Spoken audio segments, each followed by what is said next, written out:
उत्तराखंड होइछि भयंकर भूस्खलन। चैतालकोट निकट में गोटे भयंकर भूस्खलन देखा मिली। पहाड़ उपर माटी अतड़ा धसवा फल भूस्खलन होइछि। पहाड़ उपर विशाल पत्थर खंड खंड खंड हो रास्ता उपर पड़ा देखा मिली। याफल धरचुला और तवाघट जातीय राजपथ क्षतिग्रस्त होइछि। भूस्खलन जो घंटा घंटा धरी राजपथ में गाड़ी चलाचल ठप हो पड़ी। उभय पार्श्वर गाड़ी चलाचल बंद भी रही। चित्र आपण मैंने देखुं उत्तराखंड में किभली भाव में पहाड़ धसुची। आम सहित परिवेशविद जयकृष्ण पाणिग्राही फोन लाइन में अच्छा। पाणिग्राही स्वागत।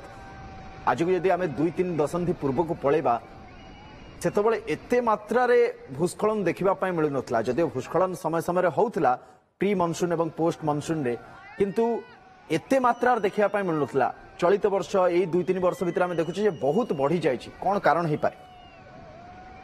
देखंतु विभिन्न प्रकार प्राकृतिक विपर्यय आस्ते आस्ते अधिकरू अधिक दृष्टिगोचर होउछि पृथ्वीर विभिन्न प्रांतर रे।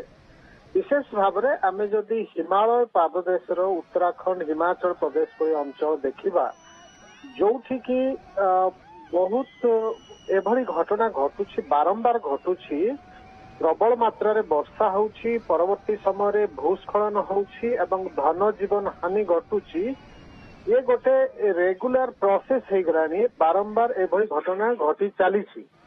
आम निकटरे भारत वर्षर दक्षिण केरल रे वायनाड रे जो घटना घटीगला भूस्खलन घटना समस्ते देखीचे। अत्यंत भयंकर दृश्य। एभली घटना मध्य विभिन्न जगार घटुछि। दुईटी प्रमुख कारण रही जो सब घटना आस्ते आस्ते अधिक दृष्टिगोचर होउछि। प्रथमटी होउछि प्राकृतिक परिवेश रे, विशेष करी पहाड़ पर्वत घेरा अंचल रे जेते रास्ता घाट निर्माण करा जाउछि, जनबसति स्थापन होउछि, होटेल ये टूरिज्म बा पर्यटन क्षेत्र को वृद्धि करबा पई अनेक गुड़िए भित्तिभूमि निर्माण करा जाउछि। एई प्रक्रिया रे गछपत्र कटा जाउछि। एई प्रक्रिया रे प्रकृति नष्टभ्रष्ट होउछि।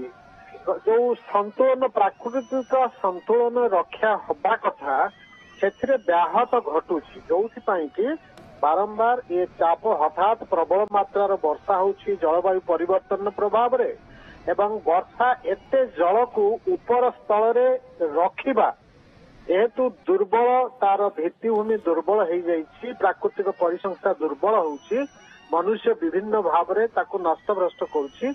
हठात प्रबल मात्रा वर्षा हवा फल तार ओजन बा चाप सृष्टि होउछि जोथि पई कि भूस्खलन ऊपर अंचल तल अंचल को हो जाउछि। विराट विराट पत्थर खंड, मृत्तिका, गछपत्र इत्यादि सबु किछि एई जल माध्यम रे प्रवाहित हो निम्न अंचल को आसुछि एवं बाटरे जेते सबु जहा अछि लोक मानकर जनबसति रहुछि, अन्य विभिन्न भित्तिभूमि रहुछि, सबु नष्टभ्रष्ट हो चलीछि। एभली घटना बारंबार उत्तराखंड रे घटुछि, हिमाचल प्रदेश रे घटुछि, अन्य हिमालय अंचल रे घटुछि। छड़ा आम ओडिशा रे मध्य किछि अंचल मझिरे मझिरे घटुछि एभली घटना। तेणु आम समस्तंकर लक्ष्य रहिबा दरकार जे प्राकृतिक परिसंस्था को किभली आमे सुरक्षा प्रदान करिबा। ये होछि मुख्य विषय आज दिन रे। जेतेबेले प्रकृति परिवेश नष्टभ्रष्ट हो चलीछि सेतेबेले एभली विपर्यय प्राकृतिक विपर्यय अधिकरू अधिक दृष्टिगोचर होछि। आकु आमे सतर्कतार सह विचार करिबा एवं प्रकृति को सुरक्षित रखिले एभली भूस्खलन घटना निश्चित भाव में आमे किछि मात्रा रे कम हो पारि। बहुत धन्यवाद आपनकर समय पाए एवं जो मतामत आपन रखिले भी आशा करिबा जे परवर्ती समय रे ताकू दृष्टि रखी काम करा जाय। परिवेश तो खाप खुआ जी विकसित करबा पई उन्नयनमूलक काम करबा पई विभिन्न प्रकल्प कार्य हाथ को निया जाऊ ताकि आम परिवेश उपरे तार किसी कुप्रभाव न पड़ो और संतुलन बजाय रहो। बहुत बहुत धन्यवाद। जयकृष्ण पाणिग्राही परिवेश सहित अधिक आलोचना करते।